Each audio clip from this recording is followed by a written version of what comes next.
할렐루야. 주님의 은혜가 오늘도 여러분 삶 가운데 가득하시기를 주의 이름으로 축원을 드립니다. 자, 제가 어제 수요일에도 전제를 말씀드렸습니다. 상당히 중요하면서 연결점이 반드시 필요한 본문이기 때문에 또한 말씀을 드립니다. 19장 45절부터 원래는 20장이 시작되는 그 내용상 연결되는 부분이라고 말씀을 드렸습니다. 도대체 무슨 권세, 무슨 권위로 성전에 들어와 가지고 그 당시에 제사장과 서기관과 종교 지도자들, 여기는 이제 장로들이라고 표현이 되어 있습니다. 그들이 기득권층으로 성전의 주된 세력으로서 자리 잡고 있는데, 거기를 자기 앞마당이었는데 그 앞마당을 내준 것 아니겠습니까? 예수님이 오셔서 장사하는 자들을 내쫓고, 그리고 거기서 늘 사두개인들을 제치고 예수님의 말씀을 가르치고 있었습니다. 이게 뭔가 지금 주도권을 빼앗겨 버린 형상이겠죠. 그러다 보니까 사두개파가 쫓아와서 대제사장을 앞세우고는 도대체 무슨 권위로, 누구의 권위로 이런 짓을 하고 있느냐라고 물어봤을 때에 예수님께서 권위 문제에 대해서 정확하게 정리를 하시는 내용이 20장 1절부터 8절까지의 내용이었습니다. 그래서 20장 전체는 여러분께서 포인트로 잡으셔야 되는 것은 하나님의 권위에 대한 문제라는 것이죠. 그 권위를 입고 오신 분이 예수 그리스도인 겁니다. 뭐 이런 권위에 대한 이야기를 할 때 여러분께서 쉽게 이해하실 수 있는 이야기들과 우리나라의 역사에 있어서도 예들이 많지 않습니까? 그 우리나라가 예전에 이제 암행어사라는 게 있었어요. 암행어사. 그 암행어사가 가지고 있는 이제 마패가 상징이었고요. 암행어사가 가지고 있는 것 중에 하나가 또 그 자가 하나가 있었다고 합니다. 뭐 이거보다 좀 큰 자일까요? 그래서 금속으로 만든 자인데 그걸 가지고 다니면서 마패는 말하자면 통행권이었고, 그 자는 제가 지금 정확하게 이름이 기억이 안 나는데 무슨 척인가 그랬던 것 같은데, 하여튼 그 자가 하나가 있는데 암행어사가 출도를 해서 장사라든지 민생을 살필 때에 이 도량형을 속이지 않는지, 치수를 속이지 않는지, 양을 속이지 않는지를 그걸 암행어사가 감찰을 했다고 하지 않습니까? 그때 바로 암행어사가 자기가 암행어사요, 왕의 뜻을 받들어 가지고서 그 통치를 대리하는 대리자로서 출두했을 때에 그를 상징하는 마패라든지 그런 자라든지 뭐 이런 게 있지 않습니까? 그리고 이제 포졸들이 그냥 일제히 등장을 해서 암행어사 출두를 외칩니다. 여러분, 그때 아무도 암행어사에게 대들 사람은 한 사람도 없었습니다. 왜냐하면 그게 왕을 대리해서 출두하는 사람이기 때문에 그렇습니다.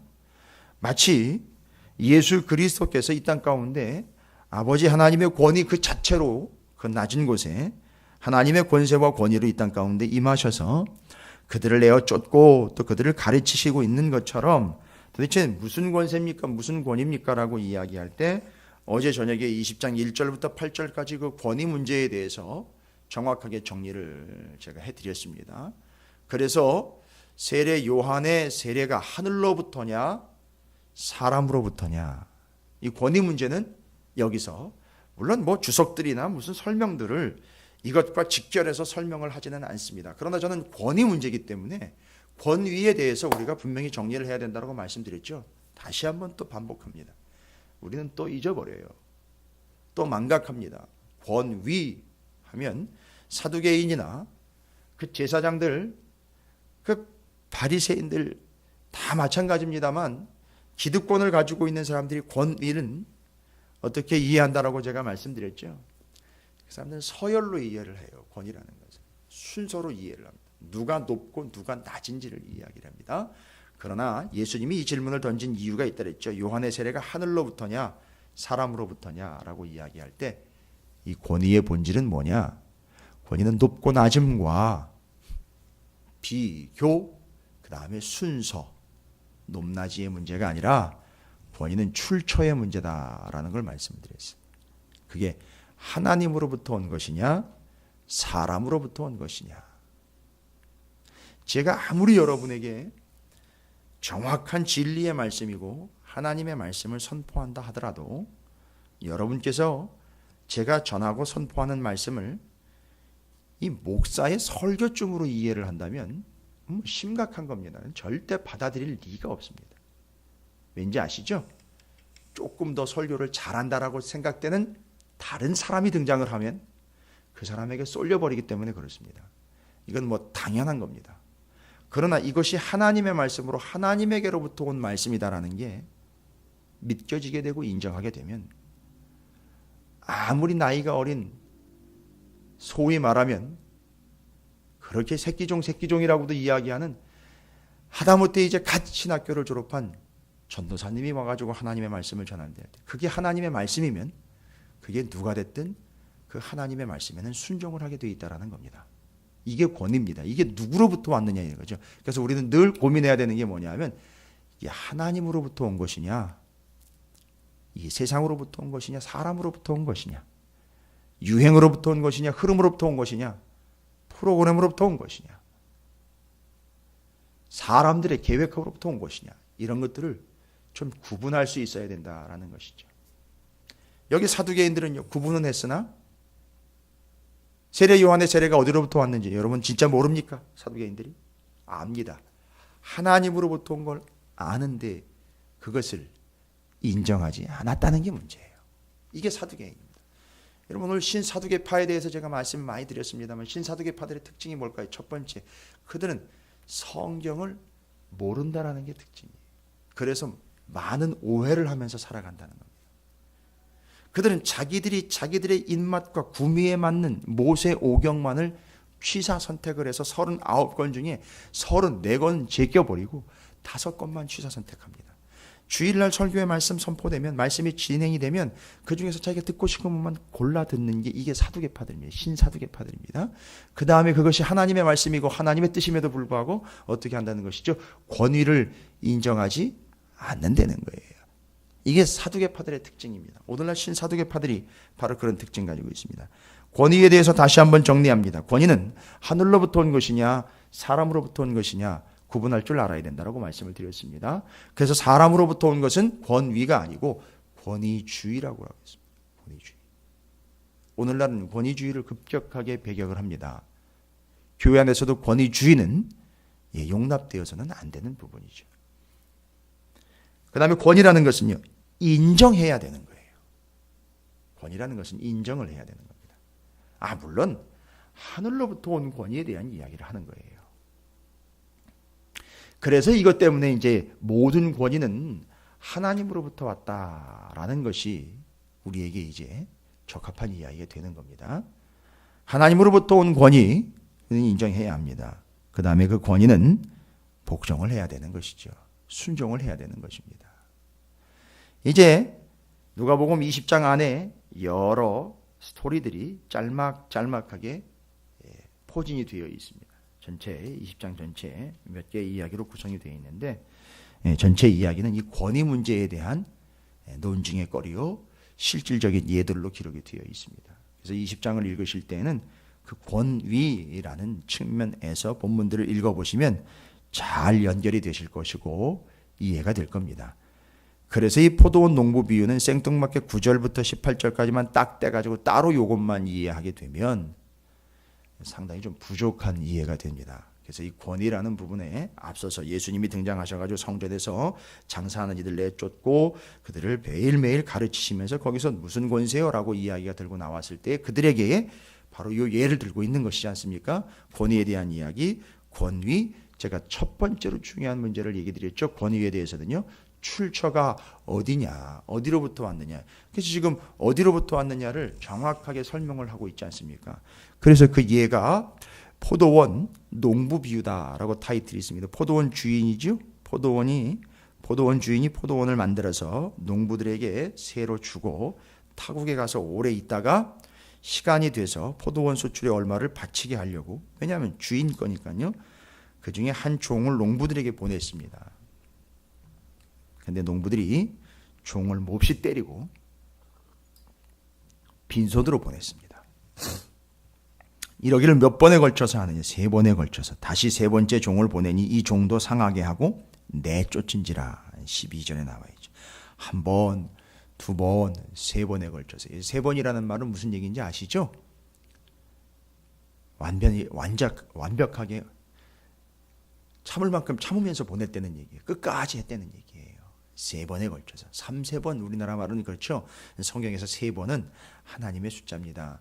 그래서 하나님이 그 주인이 참을 만큼 참으면서 정말 끝까지 간 겁니다. 3번 기회를 준 거죠. 그 다음엔 그게 안 됐습니다.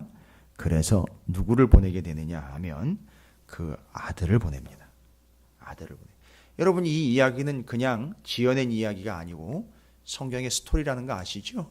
그래서 3명의 종은 앞서 예수 그리스도 앞서 보냈던 예수 그리스도에 관하여 이야기하려고 하나님 아버지의 권위와 말씀을 이야기하려고 그렇게 보냄받았던 수많은 예언자들, 선지자들에 대한 이야기이고 그들의 이야기를 듣지 않은 그들에게 직접 아들을 보낸 바로 예수 그리스도에 대한 이야기가 그 아버지가 아들을 보내가지고 그 농부들에게 메시지를 보내고 있는 것이죠.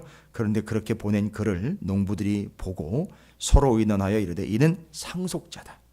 죽이고 그의 유산을 우리의 것으로 만들자 하고 이게 피조물의 역습이죠. 피조물은 피조물인데 피조물들이 자기 걸로 만들어 버리려고 하는 게 역습이죠. 하나님이 분명히 만드시고 하나님이 주신 것이고 하나님이 주관하시고 하나님의 컨트롤하에 있고 하나님의 것인데 그걸 뺏어버리자라고 이야기하는 겁니다. 그래서 포도원 밖에 내쫓아 죽였느니라. 문 밖으로 나아가 십자가를 지고 돌아가신 예수 그리스도를 이야기하는 것입니다. 그런즉 포도원 주인이 이 사람들을 어떻게 하겠느냐. 그러니까 이제 16절부터는 뭐이죠? 이 권위, 왕의 통치, 아버지 하나님의 권세에 불응, 대응하는 자들의 결론을 이야기하는 겁니다. 그래서 요 9절부터 18절까지는 그 권위를 인정하지 않는 자들에게 임하게 되는 심판에 대한 이야기입니다. 그래서 그 예에서 분명히 이야기합니다. 이 권위가 어디로부터 왔죠? 종이 3명이나 왔습니다. 농부들에게 종이 3명이나 찾아갔고요. 아들이 또한 찾아갔죠. 이게 누구로부터 온 겁니까? 아버지로부터 온 것이고 주인으로부터 온 거예요. 그러니까 출처가 분명해요. 그 포도원을 만들어가지고 농부들한테 맡겨주고 타국에 간, 떨어져 있지만 타국에 간 그 주인으로부터 종이 3명이나 온 거고 그 주인의 아들이 온 거예요. 그러니까 출처가 분명한 겁니다. 아버지로부터 주인으로부터 온 거예요. 그럼 우리가 성경으로 이야기하면 그냥 하나님으로부터 온 거예요. 그런데 이걸 다 거부를 해버립니다. 그 결과는 무엇이냐? 심판이라는 겁니다. 그래서 그 심판의 결과를 이야기하는 거예요. 그 권위를 인정하지 않은 결과 심판은 어떻게 오는지를 이야기합니다. 16절이 그걸 얘기하는 겁니다. 다른 것 이야기하지 않고 딱 2가지로 이야기합니다. 와서 그 농부들을 어떻게 합니까? 진멸이라는 말을 써요. 여러분 이게 웬만해가지고 이런 표현 안 쓸 거 아닙니까? 진멸이에요. 헤렘이라고 구약에서는 얘기합니다. 이게 어디에 사용되는 단어냐면 가나안 땅 들어가거들랑 가나안의 이방 신들과 그 가나안 족속들을 다 진멸하라고 명령했을 때 그 진멸입니다. 그게 진멸이에요. 그 권위를 인정하지 않은 자들이요. 결국 그렇게 출처가 분명하고도 명확한 하나님의 뜻, 그 권세를 인정하지 않은 자들에게 임하게 되는 결과는 바로 심판이요. 진멸입니다. 그리고요. 포도원을 다른 사람들에게 주리라. 뭔 얘기입니까? 포도원을 다른 사람에게 주리라. 완곡하게 표현했죠. 어떻게 됩니까? 빼앗긴다는 얘기고 그 농부들은 그 포도원에서 어떻게 되는 것이죠? 쫓겨나는 것이죠. 진멸, 빼앗김, 쫓겨남이 아주 비참하게 되는 겁니다. 여러분 이게 하나님의 권위를 인정하지 않은 결과입니다. 그래서 제가 이제 이 이야기가 계속 연결이 되는 거죠. 바깥 어두운 데서 슬피 울며 일을 가는 모습, 쫓겨난 모습. 여러분 큰아들 얘기 다시 한번 할까요? 참 큰아들을 참 고초를 겪습니다. 이야기할 때마다 큰아들이 지금 이야기의 대상이에요. 잘 보십시오. 아버지가 사랑으로 큰아들에게 쫓아서 나왔지만 그 큰아들 역시 어떤 모습입니까? 아버지의 권위를 인정하지 않는 거예요. 자기의 무엇만 주장하고 있는 것이죠? 권리만 주장하고 있는 거예요. 내가 사랑받을 권리, 내가 교회 다닌다고 그랬으면, 내가 예수를 믿는다라고 고백을 했으면 어떤 혼란과 어려움 속에서도 나를 지켜줘야 될 권리, 이렇게 이야기를 해요. 그래서 그 권리를 주장하고 있는 그에게 아버지는 은혜와 사랑으로 권위가 되어 나아갑니다. 그러나 그 은혜와 사랑이라는 표현으로 우리에게 오는 그 권위를 받아들이질 않습니다. 끝내 들어가지 않습니다. 맞습니다. 그래서 그 큰아들은 그 아버지의 권위를 마침내에는 인정하지 않은 거예요. 그러나 작은 아들은 처음엔 어떻게 했죠? 권위를 무시했다가 그 권위로 다시 돌아오게 된 것이죠. 그러나 큰아들은 처음에는요, 권위를 인정하는 듯 했으나 결론은 그 아버지의 권위를 인정하지 않은 거예요. 이 비유가 성경에 나와 있잖아요. 처음에는 어떻게 했다고요? 아들이 둘이 있는데, 예 아버지 제가 하겠습니다 해놓고 뒤에 가가지고는 안 하는 아들 이야기. 처음에는 싫어요 라고 안 하겠다라고 버티기다가 결국 나중에 가서는 그렇게 아버지의 뜻대로 행한 자, 누가 진짜 아들이냐, 뭐 이런 이야기가 나와 있어요, 성경에. 이게 다 관련된 말씀들입니다. 자, 그러면 이제 그렇게 해서 그 권위를 인정하지 않고 그 권위에 대항하는 자들이 결국 어떻게 되는지를 뒤에서 이제 17, 18절에서 결론으로 이야기합니다. 그들을 보시며 이르시되, 그러면 기록된 바 건축자들의 버린 돌이, 잘 보십시오. 건축자들은 돌을 어떻게 했습니까? 버렸어요. 그럼 여기 버린 자들은 누굽니까? 본문에서 그 포도원의 농부들이 아니십니까? 예수님이 오셨는데도 불구하고 영접하지 않은 자들 아니겠습니까? 지금 사두개인들 아니겠습니까? 대제사장급 아니겠습니까? 그 서기관들 아니겠어요? 예, 다 마찬가지입니다. 바로 그들, 건축자들의 버린 돌이요. 그 돌이 모퉁이에 머릿돌이 됐습니다. 머릿돌이 딱 되어버렸습니다. 그래서 그 권위에 대해서 무시하며 그 권위에 대해서 아주 우습게 여기며 그 권위에 대해서 대항하는 자들, 어떻게 된다는 것이죠? 첫 번째, 무릇 이 돌 위에 떨어지는 자라고 이야기합니다. 그것이 제가 어제 저녁에도 말씀드렸어요. 그 권위에 대항하며 그 권위를 외면할 뿐만 아니라 그 권위에 대해서 아주 우습게 여길 뿐만 아니라 권위를 제거하려고까지 이야기하고 있죠. 권위에 대해서 대들고 권위에 대해서 대항하는 자들이요. 권위를 잡고 제거하려고 덤비는 이들이요. 지금 사두개인들 얘기 지금 계속 했습니다. 예수 그리스도의 권위에 대항을 하여 자신들의 권위로 그들 권위를 묵과시키려고 하거나 그 권위가 어떤 게 더 센지 부딪히려고 했던 그 바로 대항자들이요. 그들은 어떤 모습이라고요? 바로 그 돌에다가 자기를 던지는 형상이라는 것이죠. 제가 어제도 얘기 드렸지 않습니까? 큰 권위라는 바위가 있는데 그 권위에 저항하고 대항하는 이들이요. 어떤 형상입니까? 그 바위에다가 자기를 갖다 날려서 부딪히는 모습이라는 것이죠.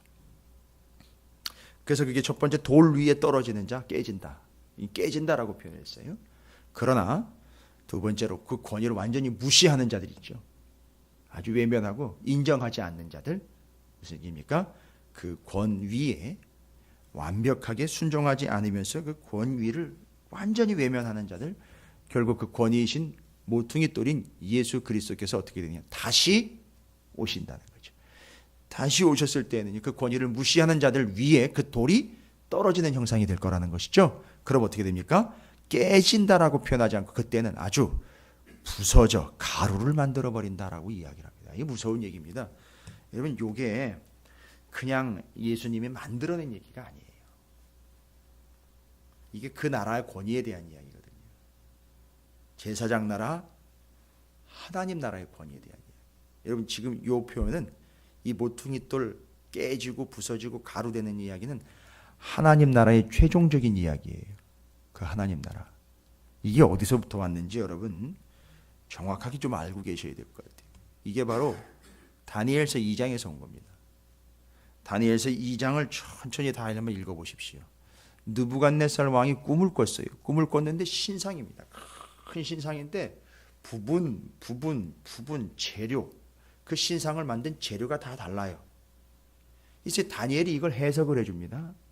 그지 굳이 해석을 해낸다면 바로 이거죠. 바벨론, 헬라, 로마. 이 순서대로 바벨론, 페르시아, 헬라, 로마 이 순서대로 나라의 흥망성쇠 그 어마어마한 제국들의 변동을 그 신상이 예표로 보여주고 있었죠. 그때 그 다니엘서 2장의 끝부분에 가면 손으로 뜨지 아니한, 손대지 아니한 한 돌, 뜨인 돌이 그 신상 위에 떨어지면서 그게 부서지고 가루가 되어버리는 형상을 이야기하고 있어요.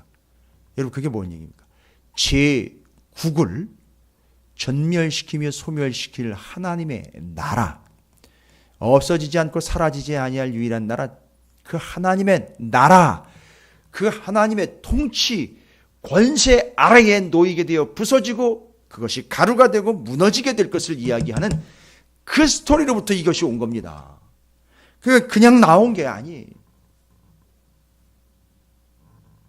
그래서 여기 17, 18절에 이 이야기는 다니엘서 2장을 여러분께서 정확하게 연결을 하셔야 됩니다. 자, 여러분 다시 한번 정리를 합니다.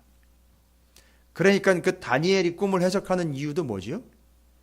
이 모든 권한을 하나님이 진노의 막대기요 심판의 도구로 바벨론을 사용을 했으니 바벨론 너도, 느부갓네살 너도 하나님의 권위에 무릎을 꿇으라는 얘기였거든요. 이게 어디로부터 온 겁니까?